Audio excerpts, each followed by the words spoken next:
Channel पर आपका हार्दिक अभिनंदन करता हूं, स्वागत करता हूं, वंदन करता हूं। और आज हम पढ़ रहे हैं बाल विकास एवं शिक्षा शास्त्र। ये थोड़ा सा बीच में 2 या 4 दिनों का जो गैप हो चुका है, उस गैप के लिए सॉरी। और वंशानुक्रम के बारे में हम पढ़ चुके थे। हमारा जो पहला चैप्टर है उसको हम पूरा करने के बाद हमारे दूसरा चैप्टर के बारे में हम जो विकास और विकास को प्रभावित करने वाले कारक में हम वंशानुक्रम के बारे में परिभाषा के रूप में हम पढ़ चुके थे। और आज उसको थोड़ा सा एक बार ब्रीफ में वंशानुक्रम को प्रभावित करने वाले विकास और विकास को प्रभावित करने वाले कारकों के बारे में अपनों ने पढ़ा था। उसके बाद हम यहाँ पे बात करते हैं आगे। तो आगे जो हमारी पास चीज़ें थी वंशानुक्रम की परिभाषाओं के बारे में आपने पढ़ा था। किस प्रकार से जेम्स डेवर, पेटरसन, वुडवर्थ और बीएन झा की परिभाषाओं को हमने पढ़ा था। और उसके बाद अब हमें पढ़ना है वंशानुक्रम के सिद्धांत के बारे में। आज हमारा मुख्य उद्देश्य वंशानुक्रम के सिद्धांत क्या है। तो सिद्धांत के बारे में हम बात करते हैं। सिद्धांत का मतलब होता है कि किस प्रकार से माता पिता से, पूर्वजों से बच्चों के अंदर जिन गुणों का हस्तांतरण होता है, जो गुण एक दूसरे से इधर से उधर आते हैं, एक दूसरे से गुणों का जो ट्रांसमिशन होता है, हस्तांतरण होता है, वो कैसे होता है, उसके सिद्धांत के बारे में हम यहाँ पे जिक्र करेंगे। चलिए स्टार्ट करते हैं हम आज के। चलिए अब हम चलते हैं वंशानुक्रम के पहले सिद्धांत की तरफ। बीज कोश की निरंतरता का सिद्धांत, यानी थ्योरी जो है, ये जो क्या है, निरंतरता। ये एंटीक्विटी नहीं है, कंटिन्यूटी है। क्या है ये? कंटिन्यूटी। बीज कोश की थ्योरी ऑफ कंटिन्यूटी ऑफ जर्मोप्लाज्म। यहाँ पे जो वर्ड लिखा है वो कंटिन्यूटी ये टाइपिंग में दिक्कत हो गई। NUITY continuity. कंटिन्यूटी का मतलब होता है निरंतरता। तो ये बीज कोश की जो निरंतरता का सिद्धांत है उसके बारे में हम जिक्र करेंगे। चलिए पढ़ते हैं हम आगे। ये इसका जो श्रेय है इसको बीजमैन को दिया जाता है। किसको दिया जाता है? बीजमैन। जनरली इसका W से वीजमैन होना चाहिए, पर इसका जो श्रेय है वो किसको दिया जाता है? वीजमैन को दिया जाता है। इसकी स्पेलिंग है WEISEMN, वीजमैन। इसमें हमारे जो शरीर के अंदर हैं 2 प्रकार के कोश होते हैं। कोश जो होते हैं वो कितने प्रकार के होते हैं? 2 प्रकार के कोश होते हैं। ठीक है, हम कोश को सेल्स भी बोल सकते हैं। यहाँ पे सेल्स मतलब कोशिकाएं। अगर कोश का मतलब होता है कोशिकाएं। जो कोशिका होती है वो 2 प्रकार की होती है। एक तो होती है देहिक कोश और एक और होती है उत्पादक कोश। कितने प्रकार की होती है? देहिक कोश और एक और होती है उत्पादक कोश। देहिक कोश का मतलब होता है सोमेटिक सेल्स। अगर यहाँ बात करें तो देहिक सेल को यहाँ पे बात करें तो क्या होता है? Somatic cell. सेल मतलब कोशिका। और उत्पादक कोश को बोलते हैं हम जर्म सेल। ठीक है, तो इस प्रकार से हमारे जो मानव प्रकाश जो शरीर है उसमें 2 प्रकार के कोश होते हैं, देहिक कोश और एक और होता है उत्पादक कोश। देहिक कोश और एक और होता है उत्पादक कोश। अब हमारा जो शरीर की संरचना होती है, अगर हम बात करें आगे जाके, देहिक कोश का क्या काम करता है? हमारी जो फिजिकल स्ट्रक्चर होता है, शारीरिक जो संरचना होती है, उसको अपना एक रूप देने का कार्य हमारा देहिक कोश करता है। यानी ये सोमेटिक सेल है। जैसे कि आपका शरीर है, आपका मुंह का रंग, मुंह का जो है, आपके हाथ बनना है, पैर बनना है, वो देहिक कोश का काम करता है। ठीक है, और उत्पादक कोश यानी जन्म देने का कार्य उत्पादक कोशों द्वारा किया जाता है। जन्म देने का कार्य उत्पादक कोशों के द्वारा किया जाता है। और उत्पादक कोशों का निर्माण बीज कोश द्वारा होता है। उत्पादक जो कोश होते हैं इसका निर्माण कहाँ से होता है? बीज कोश के द्वारा। ठीक है, ये थोड़ी सी क्या है, बायोलॉजिकल थ्योरी है, तो आपको इसको समझने में थोड़ी सी प्रॉब्लम हो सकती है, पर हम यहाँ पे आपके जो चाइल्ड डेवलपमेंट है उसके अकॉर्डिंग हम आपको अच्छी तरह से समझा देंगे। देखिए, समझ पाए? इस पेज में आपको क्या याद करना है कि बीज कोश, देखो वंशानुक्रम का सिद्धांत में बीज कोश की निरंतरता का सिद्धांत किसने दिया? तो बीजमैन ने दिया। किसके कितने प्रकार के कोश होते हैं? तो 2 प्रकार के कोश होते हैं। देहिक कोश, तो शरीर को बनाने वाला कौन सा होता है? देहिक कोश। और जन्म को देने का कार्य उत्पादक कोश द्वारा किया जाता है। ठीक है, अब यहाँ पे देखो, अब यहाँ पे आगे चलते हैं। बीज कोश निरंतरता की प्रक्रिया का अनुसरण करते हैं। निरंतरता की मतलब क्या होता है? जो कंटिन्यूटी चली आ रही है। बीज कोश का जो काम है वो क्या हो रहा है? निरंतरता की। उत्पादक कोशों का निर्माण कहाँ से होता है? बीज कोश से होता है। और बीज कोश क्या होता है? निरंतरता की प्रक्रिया का अनुसरण करते हैं। कैसे करते हैं? देखो आगे चलते हैं। माँ बाप पूर्वजों से प्राप्त बीज कोश के संरक्षक होते हैं। जो जीन्स होते हैं ना, जीन्स, वो माँ बाप में होते हैं और वही क्या होता है? एक दूसरे में ट्रांसफर होते हैं, जो उन्हें बालकों को प्रदान करने होते हैं। ठीक है, इस प्रकार पीढ़ी दर पीढ़ी सुरक्षित वंशक्रम संबंधी गुणों व विशेषताओं का बालकों में संक्रमण होता रहता है, यानी एक पीढ़ी से दूसरी पीढ़ी में वंशक्रम से संबंधित गुणों का प्रदान।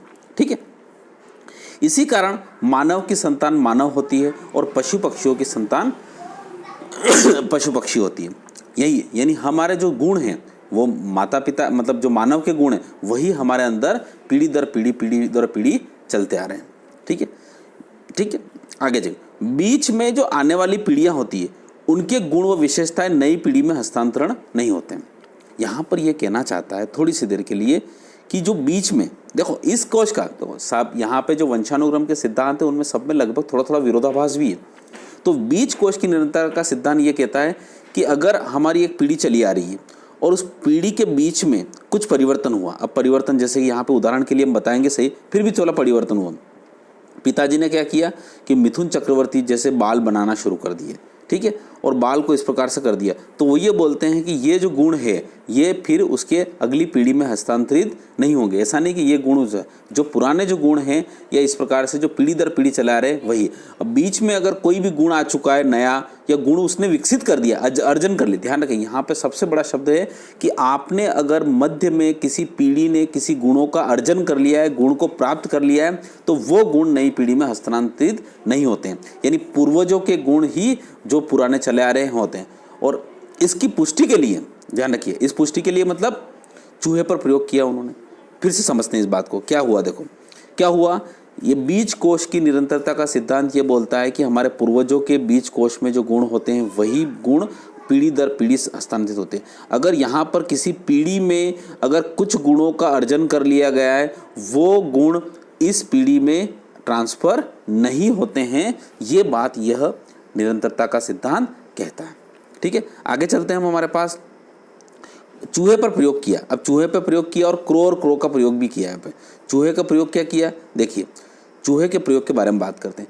चूहे के प्रयोग में क्या कर दी कि यहाँ पर जो बीजमैन थे, सॉरी अपना जो बीजमैन थे, ये बीजमैन जिन्होंने बीज कोश की निरंतरता का सिद्धांत प्राप्त किया। देखिए इसको बीज कोश की निरंतरता का सिद्धांत को बीज से याद करिएगा। जिस प्रकार से बीज होता है ना, बीज अपना बीज से ही बना बीजमैन, WEISEMN। ठीक है, तो ये होता है। तो इस पर चूहे पे प्रयोग किया। चूहे पे प्रयोग क्या कर दिया कि उन्होंने क्या किया, एक चूहे की पूंछ काट दी। उसके बाद उसके जो बच्चे हुए तो उनकी तो पूरी पूंछ आई। फिर उन्होंने उन सब की पूंछें काट दी।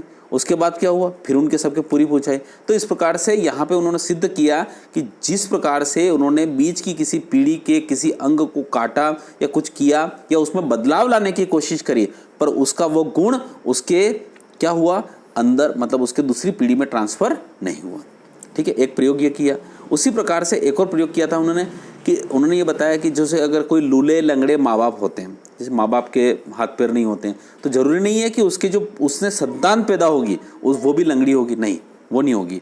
अगर किसी माता पिता के चेहरे पर चेचक के दाग हो गए, जैसे कि चेहरे पर चेतक के दाग हो गए, अगर चेहरे पर चेतक के दाग हैं तो वो बच्चों में ट्रांसफ़र नहीं होंगे। तो यहाँ पर ये कहना चाहता है कि पीढ़ी दर पीढ़ी यानी पूर्वजों से 100 पीढ़ी या 200 पीढ़ियों से जो गुण आ रहे हैं वही गुण एक दूसरे में हस्तांतरित होते हैं। परंतु बीच में अगर किसी प्रकार के गुणों का अर्जन कर लिया गया या गुण बदल गए हैं तो उसके कारण वो गुण आगे की पीढ़ियों में हस्तांतरित नहीं होते हैं। यानी यहाँ पर जो बीज कोश की निरंतरता है वही चलती रहती है। आगे चलते हैं हम। क्रो ने भी यही प्रयोग किया। अब क्रो ने कैसा प्रयोग किया उसके बारे में आप देखो, यहाँ पे मैंने लिखा नहीं है, मैं आपको यहाँ पे लिख रहा हूँ, थोड़ा बहुत हिंट आप लिखना। जैसे कि एक माँ है, ऐसा कैसा पूरा किताब में लिखा हुआ है, एक माँ है ब्यूटी पार्लर में जाती है, चलिए ठीक है, ब्यूटी पार्लर में जाती है। अब ब्यूटी पार्लर तो क्या है कि अभी लॉकडाउन में सब बंद है तो ब्यूटी पार्लर सबको याद आ रहे होंगे, है ना। तो माँ ब्यूटी पार्लर में जाती है और माँ की ब्यूटी पार्लर में जाने से क्या होता है, वो उस ब्यूटी पार्लर की मदद से अपने बाल घुंघराले कर देती है। और आजकल की जैसे कि हीरोइन रोक रहे वैसे घुंघराले बाल कर लिए उसने। अब घुंघराले बाल कर लिए, अब उसके बेटी होती है तो क्या ज़रूरी है कि उसकी बेटी के भी घुंघराले बाल आएंगे? नहीं, क्योंकि उसने यहाँ पर घुंघराले जो बाल किए हैं उन गुणों का अर्जन किया है उसने, उन गुणों को प्राप्त किया है उसने, तो वो गुण उसकी दूसरी पीढ़ी में हस्तांतरित नहीं होंगे।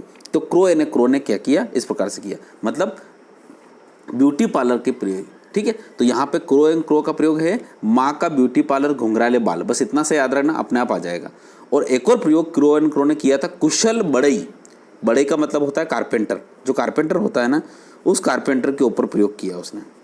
अब कारपेंटर के ऊपर क्या प्रयोग किया कि एक कारपेंटर बहुत ही कुशल है, बहुत ही इतना कुशल है कि मतलब हर चीज़ बना देता है, पर उसके माता पिता से उसके बच्चों में वही गुण हस्तांतरित नहीं होंगे, वो उतना कुशल नहीं होगा।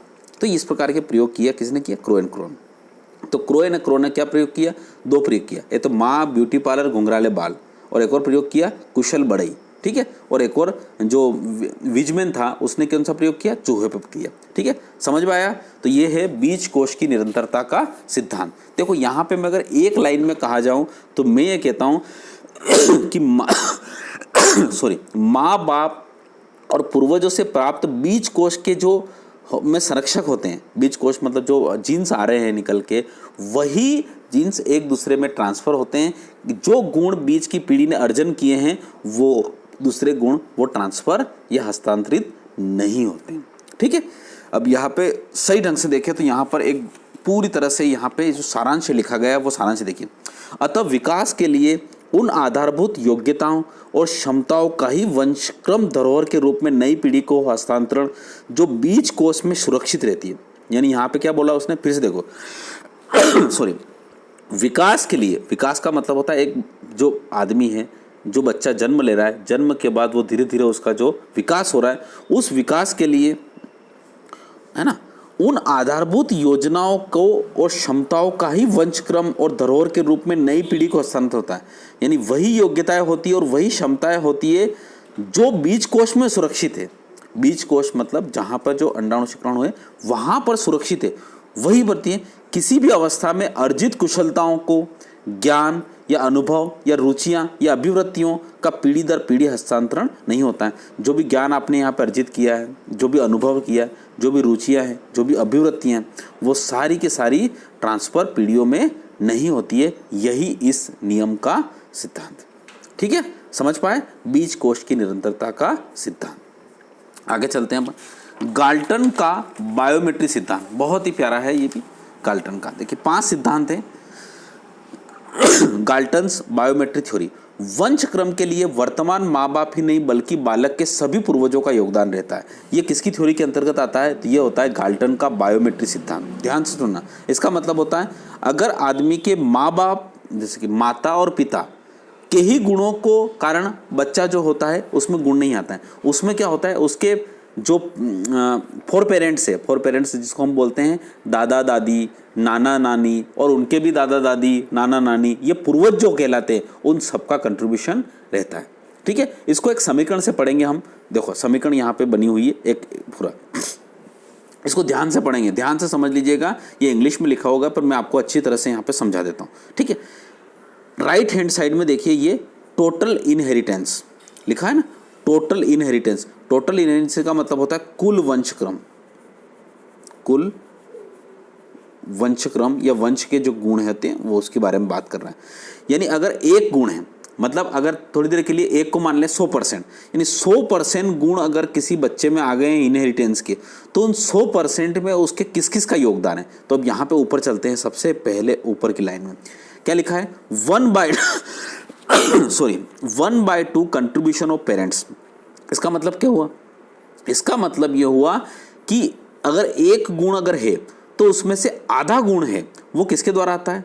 माता पिता के द्वारा। उस आधे में भी माँ के द्वारा और पिता के द्वारा, ये दोनों के लिए होता है।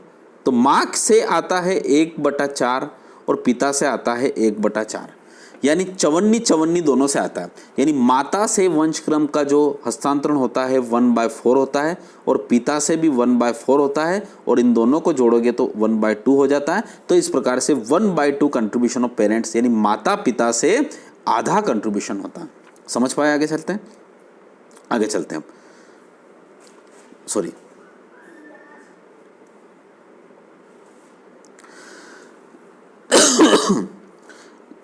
अब 1/4 कंट्रीब्यूशन ऑफ ग्रैंड पेरेंट्स।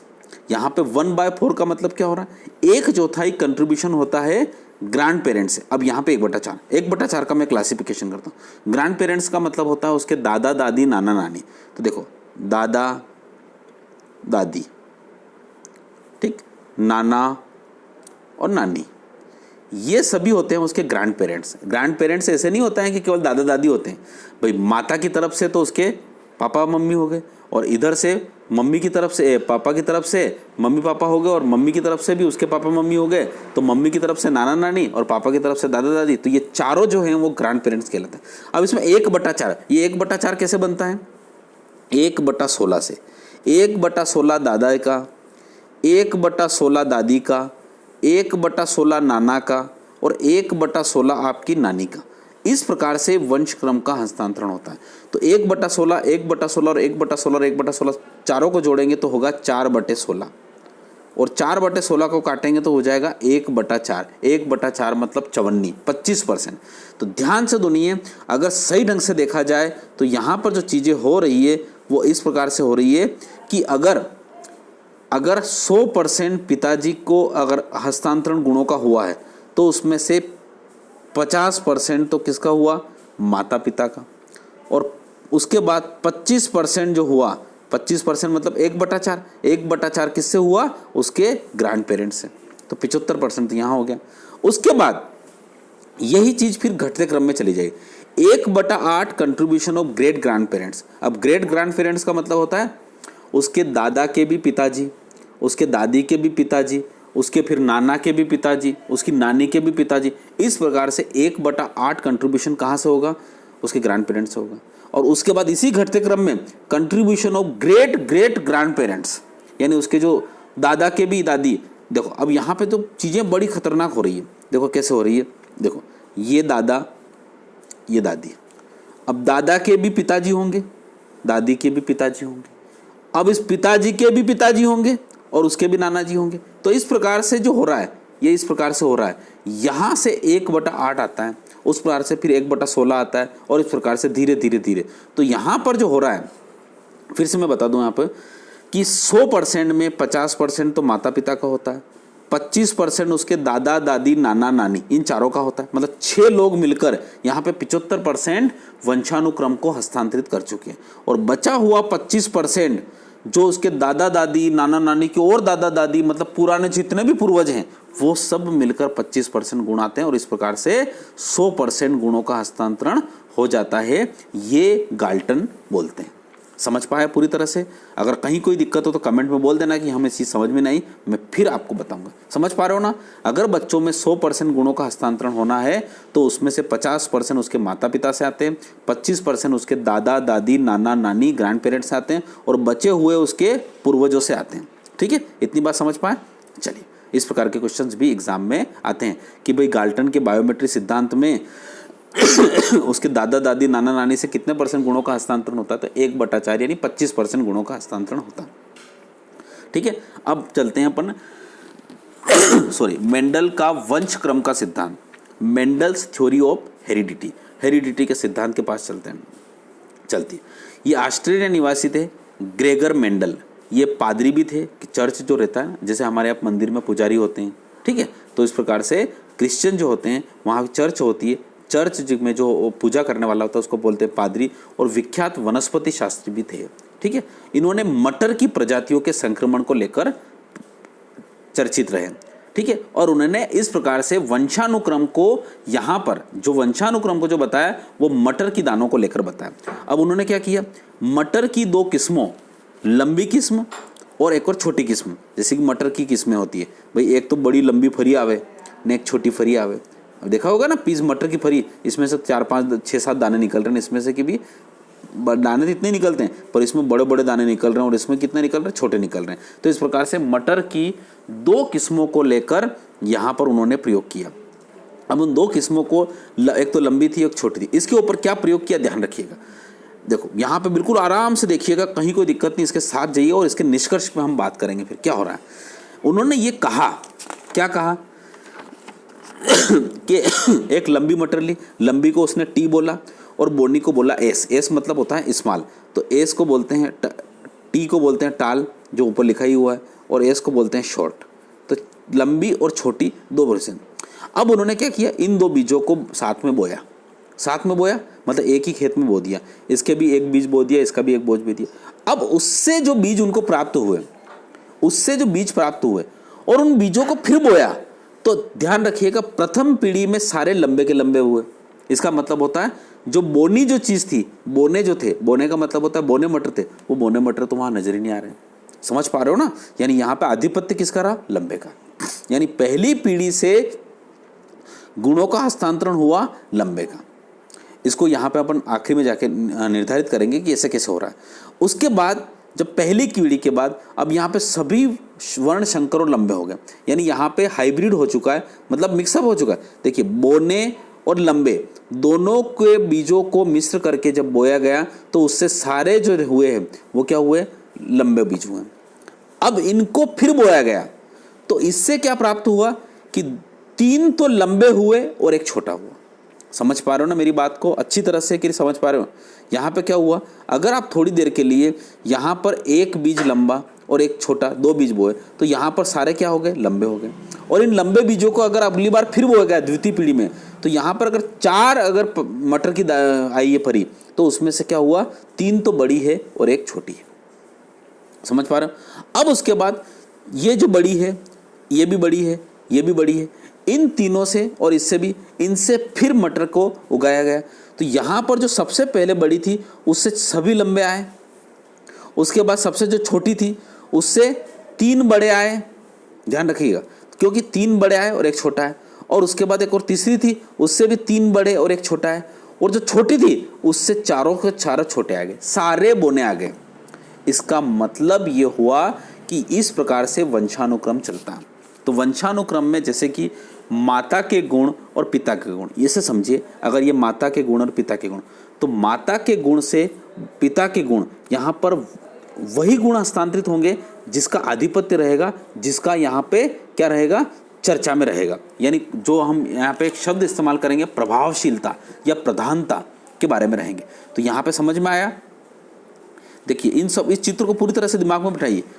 एक लंबा एक बोना, लंबे और बोने से अगर कोई चीज़ उत्पन्न हुई तो वो लंबी उत्पन्न हुई, और उस लंबे से अगर बीज उत्पन्न हुए तो 3 तो लंबे हुए और एक बोना हुआ। और उसके बाद 3 लंबों में से अगर किया तो एक लंबे से चारों लंबे, एक लंबे से 3 लंबे और एक छोटा, उसके बाद एक 3 लंबा एक छोटा, और एक छोटे से चारों के चारों छोटे हुए। अब इससे निष्कर्ष क्या निकला? निष्कर्ष ये निकलता है कि मेंडल के प्रभाव से 3 धारणाएं प्रकाश में आती हैं। क्या आती है? एक तो होती है प्रभावशीलता का या प्रधानता का नियम। कौन सा होता है? प्रभावशीलता या प्रधान, प्रिंसिपल ऑफ डोमिनेंस। इसको कैसे होता है मैं आपको यहाँ से बताऊँ। जब किन्हीं 2 गुणों, देखो यहाँ पे मैंने कुछ लिखा नहीं है, बस आपको समझाने की बात हूँ। अगर कोई 2 गुण ले लो, अब गुण में ले लो, विरोधी गुण ले लो या समान गुण ले लो। जैसे कि अपने मटर के कौन से गुण लिए? विरोधी गुण लिए। तो उन विरोधी गुणों को लेते हैं हम, तो विशेषताओं या प्रजातियों के वर्ण संकर की उत्पत्ति होती है। तो वह वर्ण संकर में उसी गुण की प्रधानता होती है जो अधिक प्रभावशील हो। यानी देखिए, 2 आदमी है, एक बड़ा आदमी है, थोड़ी देर के लिए एक बात करते हैं अपन कि एक लंबा आदमी है और एक छोटा आदमी है। अब इसका डोमिनेंस है। डोमिनेंस का मतलब प्रभावशील। देखो, प्रभावशीलता भी तो होती है एक नेचर में, लंबाई से थोड़ी प्रभावशीलता होती है। उसके शरीर के अंदर, उसके नेचर के अंदर, उसके प्रकृति के अंदर प्रभावशीलता है, तो इसकी प्रभावशीलता ज़्यादा है। तो ध्यान रखिएगा, आगे जाके बच्चे सारे इस प्रभावशीलता को ग्रहण करेंगे, इस प्रभावशीलता को ग्रहण नहीं करेंगे। यानी जिसकी लाठी उसकी भैंस, यूँ समझ सकते हैं अपन। ठीक है? तो यहाँ पर मेंडल ये बोलता है कि अगर हम 2 विरोधी गुणों को लेते हैं या फिर 2 समान गुणों को लेते हैं तो आगे जाके वही गुण विद्यमान हो जाता है जिसकी प्रधानता होती है या फिर जो अधिक प्रभावशील होता है। जैसे यहाँ पे मेंडल के प्रयोग में उसने ये बताया कि लंबे जो लोग थे या लंबी जो मटर थी वो बहुत ज़्यादा प्रभावशील थी, इसलिए आगे जाके बड़ी प्रभावशीलता जो रही वो किसकी रही? लंबे। आखिरी में जाके बोने तो कितने हुए? 6, पर यहाँ पे इस प्रकार से रही। आगे चलते हैं हम। अलगाव या पृथकता का सिद्धांत। ये 2 सिद्धांत से, मतलब उस मेंडल के सिद्धांत से 2 धारणाएं निकल के आती है। पहली थी प्रभावशीलता या प्रधानता का नियम और दूसरा था अलगाव या पृथकता का सिद्धांत। अलगाव क्या बोलता है? देखो, अलगाव के बारे में, प्रभावशीलता समझ में आ गई आपको। अब अलगाव क्या हो रहा है? वर्ण संकर होने पर भी प्रजातियां अपने विशुद्ध गुणों को बनाए रखने का प्रयत्न करती है। इसका मतलब क्या हुआ? जैसे कि संकर हो गया, एक लंबा आदमी था, एक छोटा आदमी था। इन दोनों को हाइब्रिड कर लिया। हाइब्रिड का मतलब क्या होता है? हाइब्रिड अपने यहाँ पे देखो, हाइब्रिड इसीलिए होता है, यहाँ पे देखो आपने मार्केट में देखा होगा कि एक बार अपने हाइब्रिड बीज को बो लिया तो जो गुण उसके थे वो आ गए, पर बाद में बार बार उसी बीज को बोया जाता है तो जिनसे वो हाइब्रिड बनी थी वो उन गुणों को प्राप्त कर लेती है। ये बात ध्यान रखिएगा। इसीलिए अपने यहाँ पे बोला जाता है कि हाइब्रिड बीज जो होते हैं वो हर साल आपको नए लाना पड़ते हैं। क्यों लाना पड़ते हैं? क्योंकि अगर बार बार उन्हीं बीजों का प्रयोग किया गया तो जिन दो बीजों को, विरोधी बीजों को मिश्रित करके बनाया गया है, वो बीज अपने आप में अपने गुणों को प्राप्त करने लग जाते हैं। यानी इतने साफ होने के बावजूद भी आपने देखा होगा मेंडल में देखो, मैं बताता हूँ कि यहाँ पे सभी बड़े थे, उसके बाद देखो पहली पीढ़ी में सभी बड़े आए। इसका मतलब समझ रहे हो ना आपको? जैसे हमारे यहाँ पे भी सोयाबीन बोते हैं, देखो ध्यान से सुनो इस बात को। सोयाबीन बोते हैं तो आपने यहाँ पे NRC 7 सोयाबीन बो दी, थोड़ी देर के लिए बहुत सारे खेती वाले होंगे तो NRC 7 आपने उसको हाइब्रिड बीज लाए और NRC 7 बो दी, ठीक। अब इस साल बो दी, अगले साल अगर आप बोलेंगे जो हाइब्रिड बीज आए तो हो सकता है ये बीज में आपको उस प्रकार के गुण नहीं दिखे। उसके बाद फिर अगर बोते गए तो धीरे धीरे जो NRC 7 जिन 2-3 बीजों को मिलकर बनी गई थी वो बीज अलग अलग आपको दिखना शुरू हो जाएंगे। तो यहाँ पर आपने देखा होगा छोटे सब अलग दिखने लग गए और बड़े बड़े फिर अलग दिखने लग गए, जबकि पहली पीढ़ी में सभी बड़े ही लोग आए थे। समझ पा रहे हो? तो इसी प्रकार से संकर गुण होता है। तो यहाँ पर जो आपका जो गुण है, क्या गुण है? मेंडल के प्रयोग से निम्न धारणाएं प्रकाश में आ गई। तो उस प्रभावशीलता में अलगाव या पृथकता का सिद्धांत ये बताता है कि ये चीज़ बताता है कि इसमें जो होता है अलगाव के सिद्धांत में, उस सिद्धांत में उसके जो गुण होते हैं विशुद्ध गुण, यानी वर्ण संकर होने पर भी, वर्ण संकर होने का मतलब होता है लंबे मटर के बीज और छोटे मटर के बीज को जब मिला दिया गया उनके बावजूद वह अपने विशुद्ध गुणों को रखने का प्रयास करता है और जैसे पीढ़ी दर पीढ़ी वो अपने गुणों को बढ़ाता है, जैसे छोटे बीज अपने आप को। तो यहाँ पे क्या होता है? प्रभावशीलता का नियम यह कहता है कि जो बड़ा होता है वो प्रभाव रखता है और धीरे धीरे जब पीढ़ी आती जाती है तो जो विशुद्ध गुण हो जाते हैं वो पृथक होना शुरू हो जाते हैं। तो ये दो निष्कर्ष उससे निकल के आते हैं। अब आगे चलते हैं इसके बारे में। यहाँ पे आगे और हम चलते हैं तो यहाँ पे आता है डार्विन का सिद्धांत, ठीक है। अब यहाँ पे एक और चीज़ है, इसी के बारे में हम बात करते हैं थोड़ा सा। डार्विन के सिद्धांत आने से पहले बात, इन 3 सिद्धांत पढ़े आपने। 3 सिद्धांत कौन कौन से पढ़े? पहला सिद्धांत पढ़ा आपने, कौन सा? बीज कोश की निरंतरता का सिद्धांत। बीज कोश की निरंतरता का सिद्धांत ये बोलता है कि जब एक पीढ़ी से दूसरे पीढ़ी में गुणों में हस्तांतरण होता रहता है, ठीक है। ये बोलता है एक पीढ़ी से एक पीढ़ी, और यहाँ पे बीज में अगर कोई परिवर्तन हुआ तो वो परिवर्तन एक्सेप्ट नहीं होता, ठीक। ये बात बोला। उसके बाद यहाँ पे दूसरा जो सिद्धांत होता है वो होता है मेंडल का सिद्धांत, गाल्टन का बायोमेट्रिक सिद्धांत। बायोमेट्रिक सिद्धांत ये बोलता है कि माता पिता से ये इतना % होता है और इस प्रकार से, और मेंडल का गुण भी यही बोलता है। इसका मतलब ये हुआ, इन सभी से ये पता चला कि हमारे जो अर्जित गुण हैं उनका संक्रमण नहीं होता। फिर से बात कर रहा हूं, इसी शब्द को याद रखना, अर्जित गुणों का संक्रमण नहीं होता है। ऐसा इन 3 सिद्धांतों से हमें निष्कर्ष निकलता है। यानी मेंडल के सिद्धांत से, गाल्टन के सिद्धांत से और बीज कोश के निरंतरता के सिद्धांत से हमें ये पता चला कि बीच में अगर किसी पीढ़ी ने कुछ गुणों का अर्जन कर लिया है तो वो गुण दूसरी पीढ़ी में हस्तांतरित नहीं होते। अच्छा, अगर ऐसा नहीं होता तो हमारे पूर्वज वानर ही थे, तो हम वानर जैसे ही दिखते, हमारे अभी भी पूंछ लटक रही हो रही थी, हमारी विकास की कल्पना ही नहीं कर सकते और हमारी सृष्टि का विकास चक्र वहीं रुक जाता जहाँ से प्रारंभ हुआ। इस प्रकार क्रमिक विकास व उद्भव में अर्जित गुणों का, विशेषताओं का संक्रमण होना भी शाश्वत सत्य है। यानी जितने भी गुण हैं और जितनी भी विशेषताएं हैं हम अपनी पीढ़ी दर पीढ़ी प्राप्त करते हैं, उनका भी संक्रमण होता ही है। यानी अपन बोलते हैं अरे या तो जो भी जन्म थी डॉक्टर, क्योंकि इसके पिताजी डॉक्टर हैं। तो यहाँ पर इन तीनों गुणों का थोड़ा सा कमियां होने के कारण अन्य 2 सिद्धांत और हमारे जीवन में आए, और वो श्रेय था 2 प्रमुख जीव शास्त्रियों का और वंशक्रमवादियों का, चार्ल्स डार्विन और लेमार्क। तो हम यहाँ पे 2 सिद्धांत और पढ़ेंगे, चार्ल्स डार्विन और लेमार्क के सिद्धांत। ये सिद्धांत उन्हीं गुणों से होता है कि अगर किसी पीढ़ी में किन्हीं गुणों का अगर अर्जन कर लिया है तो वो अर्जन आगे जाके पीढ़ियों में हस्तांतरित होता है। अब डार्विन का सिद्धांत, डार्विन के सिद्धांत के बारे में बात करते हैं। डार्विन का सिद्धांत कहता है प्राणियों का जीवन संघर्ष से भरा होता है। यानी एक प्राणी अगर जीवन है तो उसका जीवन क्या होता है? संघर्ष से भरा होता है। देखो हमारे भी जीवन में संघर्ष है कि नहीं? अभी लॉकडाउन आया तो लॉकडाउन क्या है? जीवन संघर्ष से भरा हुआ है। अभी लॉकडाउन, और हम क्या कर रहे हैं? इसमें अपने आप के अस्तित्व को बचाने का प्रयास कर रहे हैं। अगर हम प्रकृति के ऊपर छोड़ दें कि यार हम तो कुछ भी प्रयास नहीं करेंगे, जैसा फैल रहा है, तो हो सकता है ये महामारी इस पूरे विश्व का विनाश कर दे। हो सकता है, may be it is possible. तो ये पॉसिबल हो सकता है।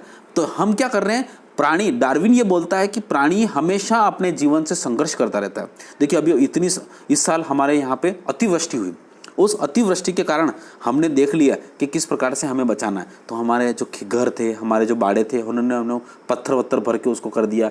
जहाँ से हमारी नदियाँ गुजर रही थी, तो कई सालों से नहीं गुजरी थी, अब वो गुजर गए, तो उनके रास्तों को अपने ठीक करना शुरू कर दिया। हम क्या कर रहे हैं, हमारे अस्तित्व की रक्षा के लिए निरंतर संघर्ष कर रहे हैं, क्योंकि हमें अपने अस्तित्व को बचाना है, हमें जीवित रहना है। इसीलिए पूरा विश्व आज की तारीख में एक ही प्रयास में जुटा हुआ है कि हमारी पहली प्राथमिकता है, first and last priority is to live live live, यानी जीवित रहना है।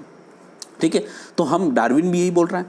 अस्तित्व रक्षा में जो सफल होते हैं वे जीवित रहते हैं, और इस अस्तित्व की रक्षा में जो सफल होते हैं वही जीवित रहते हैं। हम लोग अगर यहाँ पे सफल नहीं हुए, अगर हम लॉकडाउन है, अगर लॉकडाउन नहीं होता तो हो सकता है हमारे लाखों करोड़ों की जनसंख्या हो चुकी होती है अभी संक्रमित।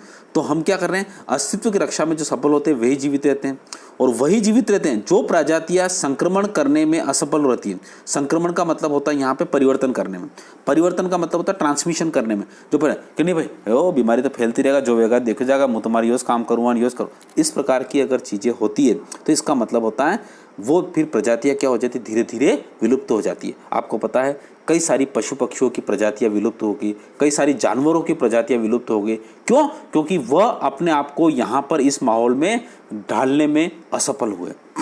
ठीक है, जो जीवित रहते हैं उनमें परिवर्तन, ये परिवर्तन है ना, परिवर्तन नहीं है, जो जीवित रहते हैं उनमें परिवर्तन सहज रूप से आ जाते हैं, वह उसके गुणों को आत्मसात कर लेते हैं। ध्यान रखिएगा, जो जीवित रहते हैं उनमें परिवर्तन होते हैं।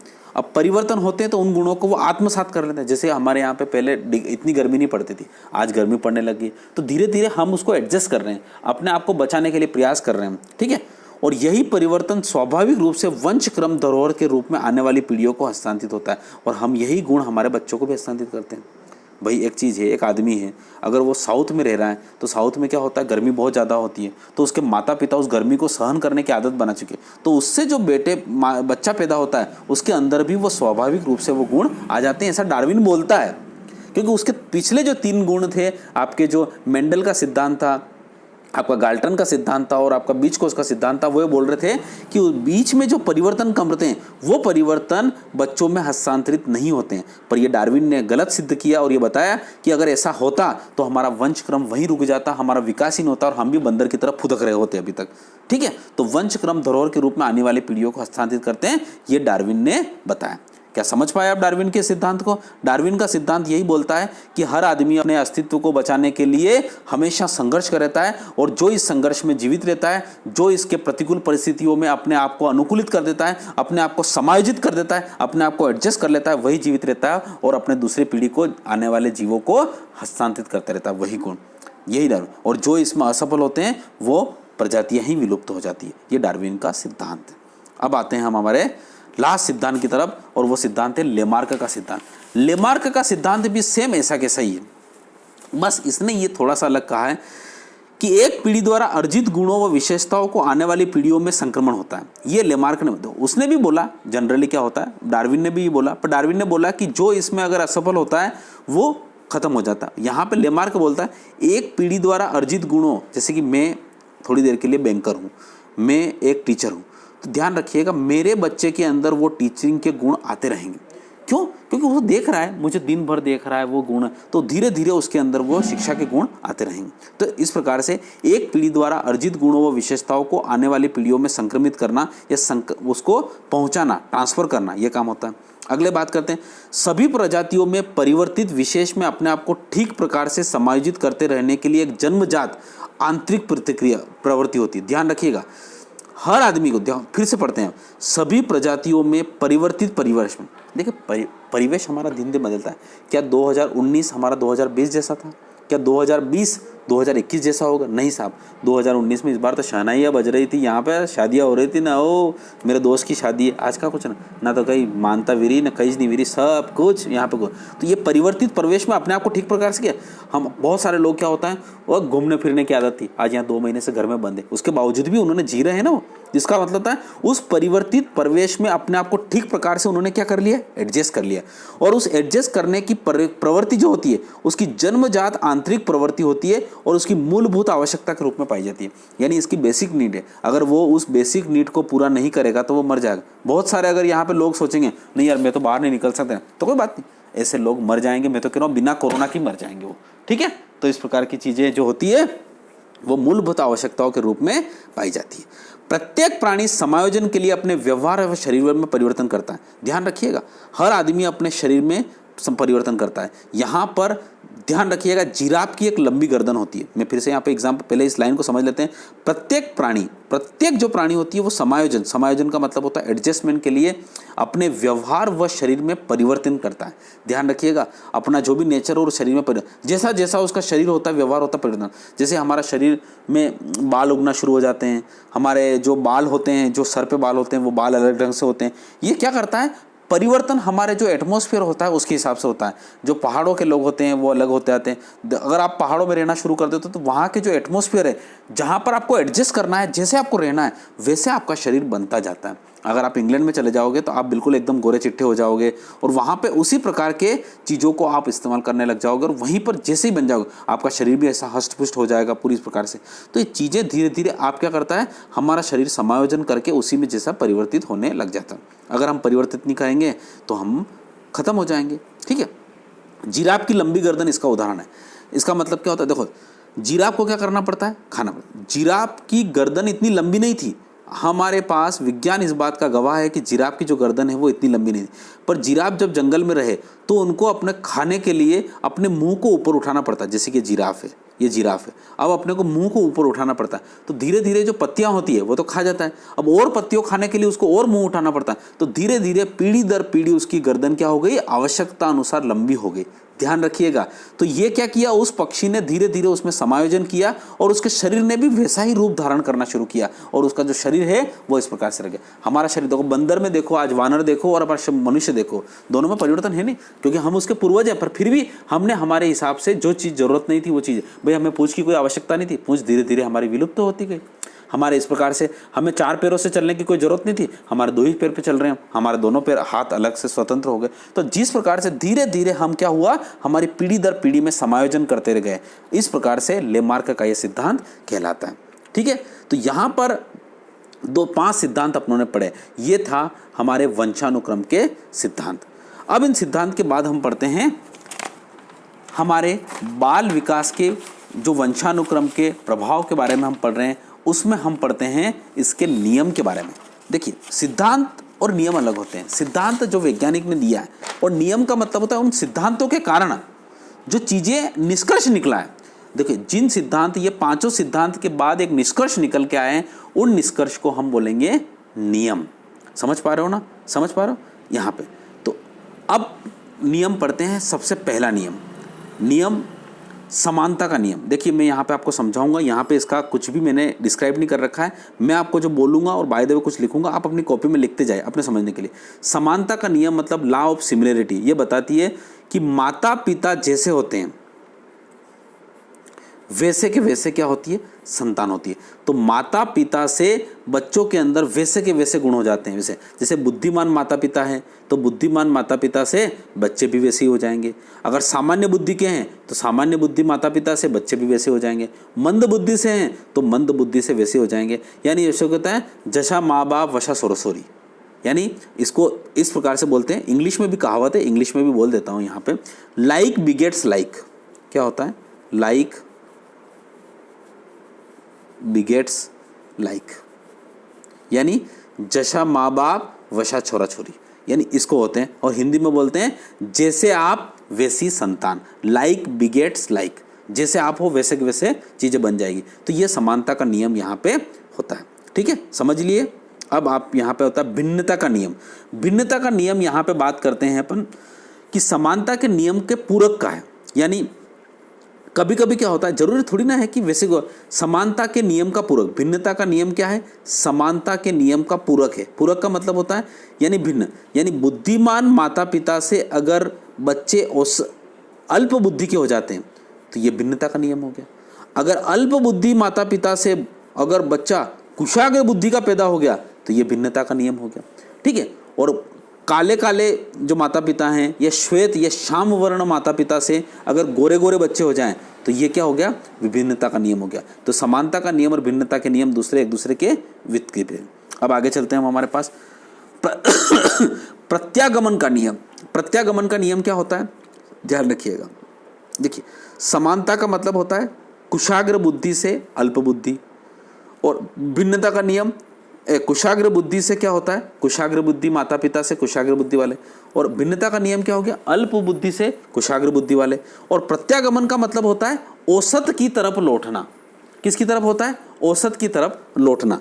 औसत जो होता है, औसत का मतलब होता है जैसे कि कुशाग्र बुद्धि वाला है, कुशाग्र बुद्धि वाले माता पिता हैं, मतलब माता पिता बिल्कुल एकदम स्वामी विवेकानंद जैसे हैं। अब उनसे उनकी जो बालक हुई वो अल्प बुद्धि की नहीं हुई और वो कुशाग्र बुद्धि की नहीं हुई, पर वो औसत हुई। औसत मतलब होता है बिल्कुल एकदम एवरेज। एवरेज का मतलब होता है बहुत ज़्यादा निम्न भी नहीं, बहुत ज़्यादा हाई भी नहीं, बीच वाली जो बच्ची, बीच वाला जो नियम होता है। देखो, समानता और भिन्नता एक दूसरे के विपरीत है। और प्रत्यागमन का नियम ये बोलता है कि प्रत्यागमन का नियम मतलब होता है प्रतिभाशाली से औसत की तरफ जाना। यानी जब वंशानुक्रम उसके औसत की तरफ जाता है तो यहाँ पर जो होता है वो प्रत्यागमन का नियम होता है। जैसे प्रश्न कैसे पूछते हैं कि जैसे लंबे माता पिता से बच्चे जो हैं वो बोलने तो नहीं हुए और एकदम लंबे नहीं हुए पर औसत होते हैं, उस प्रकार के ये वंशानुक्रम के किस नियम के अंतर्गत आता है, तो ये होता है प्रत्यागमन के नियम के अनुसार। क्रो एंड क्रो ने यहाँ पर कहा है कि लंबे माता पिता के बच्चे अगर औसत रूप से लंबे होते हैं, प्रतिभाशाली बच्चों से अगर प्रतिभाशाली औसत प्रतिभाशाली होते हैं, तो ये प्रत्यागमन का नियम यहाँ पर होता है। ठीक है, आगे चलते हैं हम। चयनित गुणों का सिद्धांत। चयनित गुण का मतलब होता है सिलेक्टिव, जो आपके कैरेक्टरिस्टिक है वो, यानी केवल कुछ ही गुणों का वंश परंपरा होती है। यानी यहाँ पे क्या होता है, सारे के सारे गुण नहीं आ जाते हैं, कुछ ही गुण वंश परंपरा हैं। कुछ गुण व्यक्ति वातावरण से प्रतिक्रिया के दौरान प्राप्त करता है, सीखता है। जैसे आंखों का रंग, त्वचा का रंग, खून का प्रकार। लिख लीजिए, ध्यान रखिएगा, आंखों का रंग लिखिए। चयनित गुणों का सिद्धांत में लिखिए आप आंखों का रंग, ठीक। उसके बाद खून का प्रकार, उसके बाद लिखिए रंगांधता। रंगांधता, रंगांधता का मतलब होता है कलर ब्लाइंडनेस, ठीक है। और चेहरे की बनावट, ये सारे के सारे चयनित गुणों का सिद्धांत है। जरूरी नहीं है कि ऐसी कैसी चीज़ें, पर ये सारे चयनित, ये सिलेक्ट करके ये गुण तो लगभग आ ही जाते हैं। ये वंशानुक्रम से हमें प्राप्त होते हैं। आगे चलते हैं हम। मातृ व पितृपक्षों का नियम। मातृ व पितृपक्षों का नियम के बारे में हम बात करते हैं यहाँ पे।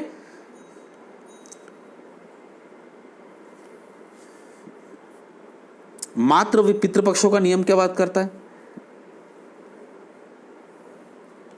देखिए, मातृ व पितृपक्षों का नियम ये बात करता है कि वंशानुक्रम न केवल माता अथवा पितृ के गुणों से, वरन माता पिता व उसके पूर्वजों से भी क्या प्राप्त होते हैं, हमें प्राप्त होते हैं। इसका मतलब क्या हो रहा है यहां जो गुण जो प्राप्त हो रहे हैं, फिर से देखिए, यहाँ पे मातृ व पितृपक्ष। मातृ व पितृपक्ष का मतलब होता है मातृ का जो पक्ष होता है वो होता है आपका कौन सा पक्ष होता है, मातृ का जो पक्ष होता है वो नाना नानी होता है, और पितृ का जो पक्ष होता है वो दादा दादी होता है। तो यहाँ पर कई सारे जो गुण होते हैं वो दादा दादी के हिसाब से होते हैं, जो कि हमने गाल्टन के नियम में भी पढ़े कि नहीं अभी पढ़े, वो जो वंशानुक्रम के सिद्धांत के बारे में हमने गाल्टन का नियम पढ़ा। तो गाल्टन के नियम में 1/4 यानी 25% मातृ पितृ पक्षों का नियम भी होता है। यानी वंशानुक्रम में अगर माता पिता से ही नहीं, उनके पूर्वजों से भी जिन गुणों का हस्तांतरण होता है वो मातृ पितृ पक्षों के नियम के द्वारा होता है। अब हम आगे चलते हैं नियम। अब आगे चलते हैं तो आगे क्या बोलते हैं इसके बारे में, देखिए, अब आगे यहाँ पे आ रहा है लास्ट जो हो रहा है इसका संयोग का नियम। अब संयोग के नियम के बारे में क्या बोलेंगे अपन।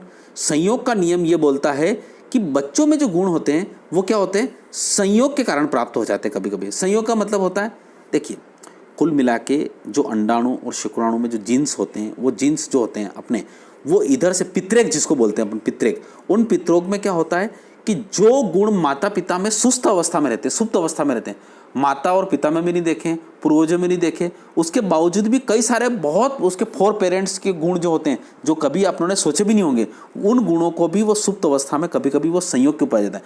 तो वंशानुक्रम संयोग वंश बनने वाले वंश सूत्रों के समुच्चय पर भी निर्भर करता है, और इसलिए कभी कभी पूर्ण सत्य भविष्यवाणी करना असंभव होता है, और संयोग से भी कभी कभी ऐसे गुण भी आ जाते हैं जो हम बोलते हैं ये तो कभी उसके माता पिता में भी नहीं देखे गए, उसके दादा दादी में देखे गए, पर उसके बहुत 7-8 पीढ़ी 10 पीढ़ी जो पुराने गुण हैं उनके गुणों को लेकर वो आ जाता है। उस प्रकार के गुणों को संयोग का नियम कहते हैं। तो यहाँ पर आज हमने जो चीज़ें पढ़ी वो क्या पढ़ी, वंशानुक्रम के नियम पढ़े। आज हम इसको ख़त्म भी करते हैं और वंशानुक्रम के बारे में हम प्रभाव के बारे में बात करते हैं। ध्यान रखिए, आनुवंशिकता का प्रभाव क्या होता है उस प्रभाव के बारे में हम आज पढ़ते हैं। देखो, प्रभाव के बारे में पढ़ेंगे तो शारीरिक लक्षणों पर प्रभाव क्या होता है। सबसे पहले होता है शारीरिक लक्षणों पर प्रभाव। शारीरिक लक्षणों पर प्रभाव कैसे होता है, रंग, रूप, आकार, शारीरिक गठन, ऊंचाई, यह गुण वृद्धि एवं विकास को प्रभावित करता है। आंखों का रंग, त्वचा का रंग, खून का प्रकार, रंगांत का, चेहरे की बनावट, ये शारीरिक लक्षणों का प्रभाव है। यानी बालक का जो है, किसी भी बालक या बालिका के वंशानुक्रम पे शारीरिक लक्षणों पर प्रभाव पड़ता है। कभी कभी वो जो उसका शारीरिक गठन होता है, जैसे कि माता पिता के बिल्कुल हष्टपुष्ट है तो बच्चे भी हष्टपुष्ट हो जाते हैं। उनकी आंखों का रंग अगर माजरी आंख वाले होते हैं वो भी हो जाता है। त्वचा का रंग भी अगर गोरा है तो गोरा किस प्रकार से, तो इस प्रकार से खून का प्रकार, रंगात का, इस प्रकार के चेहरे की बनावट जो है ये कहाँ से, माता पिता से या फिर वंशक्रम से प्राप्त उसको हो जाते हैं। आगे हम चलते हैं, बुद्धि का प्रभाव। बुद्धि को अधिगम की, ध्यान रखिए यहाँ पर बुद्धि को अधिगम की योग्यता, समायोजन योग्यता, निर्णय लेने की क्षमता के रूप में परिभाषित किया गया है। बुद्धि क्या होती है भाई, निर्णय लेने की क्षमता। जिसके अंदर बुद्धि हो वो निर्णय ले सकता है। तो गोडार्ड क्या बोलता है, गोडार्ड ध्यान रखिएगा बहुत अच्छा प्रयोग किया इसने, मैं यहाँ पे और बताऊंगा इसको ये जो लिखा हुआ है उसके बारे के पहले मैं आपको बताता हूँ। गोडार्ड ने एक केलिकाक परिवार, ध्यान रखिएगा मार्टिन केलिकाक था, नाम याद रख लीजिए अगर आप रखना चाहते तो। मार्टिन केलिकाक क्या होता है, मार्टिन केलिकाक।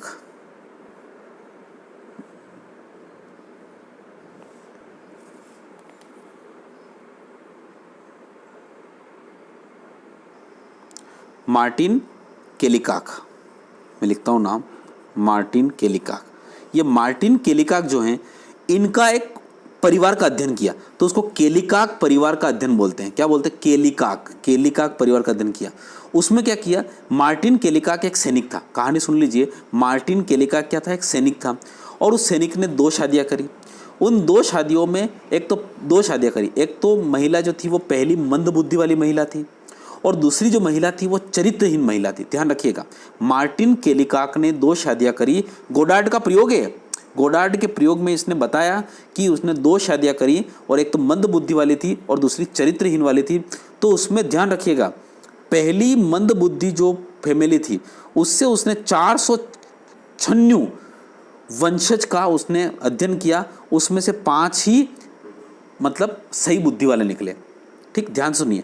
और उसके बाद दूसरी जो थी चरित्रहीन वाली, उसमें से 480 उनके वंशजों का या उनके लोगों का अध्ययन किया, 480 वंश का, उसमें से केवल 46 ही सामान्य निकले और उसके बाद बचे हुए सारे चरित्रहीन निकले। तो यहाँ पर ध्यान रखिएगा, गोडार्ड ने मंद बुद्धि माता पिता की संतान मंद बुद्धि और तीव्र बुद्धि माता पिता की संतान तीव्र बुद्धि होती है, और गोडार्ड ने एक केलिकोक, एक सैनिक था, केलिकोक के परिवार का अध्ययन किया और उसके बाद में बताया। ठीक है, अब आता है अपने पास चरित्र का प्रभाव। चरित्र का मतलब होता है कैरेक्टर। कैरेक्टर के बारे में यहाँ पे भी प्रयोग किया गया, डगडेल ने किया। डगडेल के अनुसार माता पिता के चरित्र का प्रभाव भी उसके बच्चे पर पड़ता है। अब इसका प्रयोग कैसे किया मैं फिर बताता हूँ। डगडेल ने क्या किया, जूक, यहाँ पे और आगे चलते हैं अपन, यहाँ पे लिखा नहीं है, मैं थोड़ा सा लिख देता हूँ यहाँ पे। जूक एक वंशक था, जूक एक आदमी था, उसके वंशज को उसने वंश को किया। तो जूक एक मछुआरा था, जूक क्या था, एक मछुआरा था, और वो चरित्रहीन था। क्या था, चरित्रहीन मछुआरा था, और दुर्भाग्यवश उसकी शादी भी एक चरित्रहीन लड़की से हो गई, यानी दोनों ही चरित्रहीन हो गए।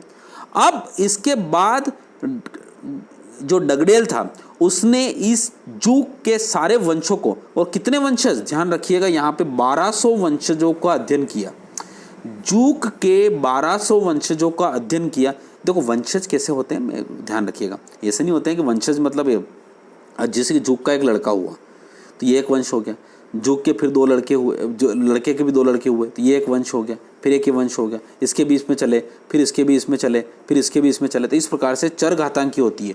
तो वहाँ पर जो वंशजों का 1200 वंशजों का अध्ययन किया तो पता चला कि कुछ ही, यानी कुल मिला के 30-40 लोग ही केवल सही चरित्र वाले निकले और सारे के सारे चरित्रहीन निकले। अब आप कल्पना कर सकते हैं कि यहाँ पे डगडेल ने कितना बड़ा प्रयोग किया, यानी 1200 के 1200 वंशज में से केवल कुछ ही चरित्रवान निकले और सारे चरित्रहीन निकले। तो डगडेल और उसकी जो पत्नी थे दोनों ही चरित्रहीन थे, उसके कारण डगडेल। तो यहाँ पर डगडेल ने 1877 में, कितने में किया, 1877 में जूक के वंशजों का अध्ययन किया और यह सिद्ध किया कि भाई चरित्र का प्रभाव भी, माता पिता के चरित्र का प्रभाव बच्चों पर ऊपर पड़ता है। आगे चलते, मूल शक्तियों का प्रभाव। मूल शक्तियों के प्रभाव के बारे में थॉर्नडाइट ये बोलते हैं कि मूल शक्तियाँ जो होती है वो क्या होती है, आपके वंशानुक्रम की देती है। आदमी के अंदर जो मूल पावर होती है, ओरिजिनल जो पावर होती है, वो पावर उसके कहाँ से आती है, वंशानुक्रम के बाद ही आती है। उसके बाद आगे चलते हैं अपन, महानता का प्रभाव। महानता का प्रभाव गाल्टन ने दिया, ध्यान रखिएगा, किसने दिया, गाल्टन ने दिया। और गाल्टन ने इसके लिए क्या किया, 1869 में, ध्यान रखिएगा, फिर से यहाँ पे सन लिख लीजिएगा, 1869 में 977 बुद्धिमान लोगों पर प्रयोग किया। क्या किया, 977 बुद्धिमान लोगों और प्रतिष्ठित व्यक्तियों पर प्रयोग किया। उसमें से 535 लोग प्रतिष्ठित और बुद्धिमान निकले और सारे के सारे क्या हुए, बिना बुद्धिमान। इसका मतलब क्या हुआ कि यहाँ पर जो आदमी महान है उनकी संतानें भी लगभग महान होती है। ये बातें यहाँ पे गाल्टन आपको बताना चाहता है। तो महानता का प्रभाव के बारे में गाल्टन के अनुसार व्यक्ति की महानता का कारण उसका वंशानुक्रम है, और यहाँ पे उसने 1869 में 977 बुद्धिमान और प्रतिष्ठित लोगों में किया, एक बार प्रयोग। और दूसरी बार उन्होंने इसी प्रकार से सामान्य लोगों पर प्रयोग किया तो 977, ध्यान से सुनिए, आंकड़ा वही लिया उसने, कौन सा लिया, 977 जो आंकड़ा लिया, उस 977 आंकड़ों में उसने फिर देखा कि केवल 4 ही लोग जो थे वो प्रतिष्ठित थे। यानी पहले तो उसने बुद्धिमान लोगों को लिया और दूसरी बार उसने क्या लिया, सामान्य लोगों को लिया। तो इस प्रकार से यहाँ पर रहा। चलिए आगे बढ़ते हैं हम हमारे पास छठे नंबर की तरफ, और छठा नंबर है व्यावसायिक योग्यता का प्रभाव। यानी व्यावसायिक योग्यता का प्रभाव, केटल के अनुसार व्यावसायिक योग्यता का मुख्य कारण भी वंशानुक्रम है। ऐसी बात हमारे कौन बोलते हैं, अमेरिका के एक प्रयोग उस पर किया गया, और अमेरिका के केटल के अनुसार, ये केटल ने किया, और केटल ने क्या किया, 855 लोगों के ऊपर, कितने लोग हैं, 885 व्यावसायिक लोगों पे, व्यावसायिक का मतलब होता है जो बिजनेस में इन्वॉल्व हैं, उन लोगों के ऊपर किया, और उनके ऊपर कहा कि ये व्यवसाय उत्पादक वर्ग थे, कृषि के वर्ग थे, और तो उनके बच्चे भी उसी रूप में निकले और उन्हीं गुणों का आभास रहा। ठीक है, वो कोई बदल ले, प्रोफेशन बदल दे, परंतु गुण तो उनमें अपने माता पिता के जो थे वही रहे। तो इस प्रकार से यहाँ पर आनुवंशिकता के प्रभाव के बारे में आपने पढ़ा। अब इनको याद करते हैं। बुद्धि का प्रभाव, गोडार्ड का मतलब होता है बुद्धि, यानी आदमी के अंदर गोडार्ड है, गोडार्ड मतलब होता है बुद्धि। डगडेल का मतलब होता है जिसका चरित्र डगमगा गया। मूल शक्ति थॉर्नडाइट। गाल्टन क्या हुआ, महानता के सिद्धांत। और व्यवसायिक का सिद्धांत किसका हुआ, केटल का हुआ। तो इनको कहीं ना कहीं चीज़ों को इस प्रकार से याद रखिएगा, तो क्योंकि परीक्षा में प्रश्न आते हैं कि आनुवांशिकता के प्रभाव के बारे में बुद्धि के ऊपर किसने ये कहा कि मंद बुद्धि माता पिता की संतान, मंद बुद्धि और तीव्र बुद्धि की माता पिता संतान, तो ये किसने कहा, गोडार्ड ने कहा। ठीक है, गोडार्ड। अब गोडार्ड को याद करने का तरीका होता है, गोडार्ड बना है गोड से, तो गोड मतलब क्या होता है, भगवान, और भगवान क्या होता है, बुद्धि के ऊपर प्रयोग करेगा। ठीक, चरित्र डगडेल का मतलब होता है डगमगा गया है, चरित्र हो गया।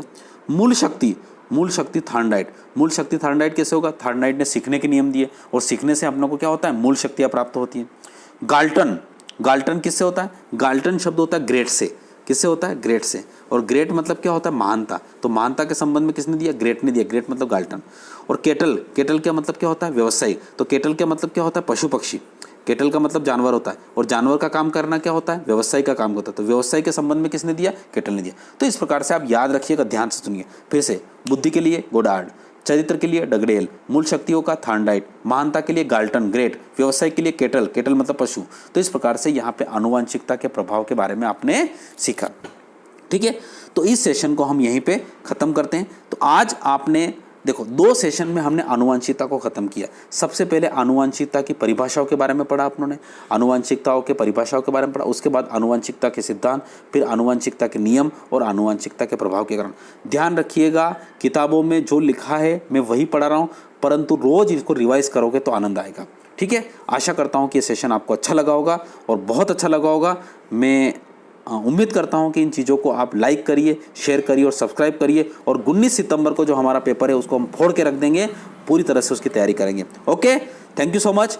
जय हिंद, जय भारत।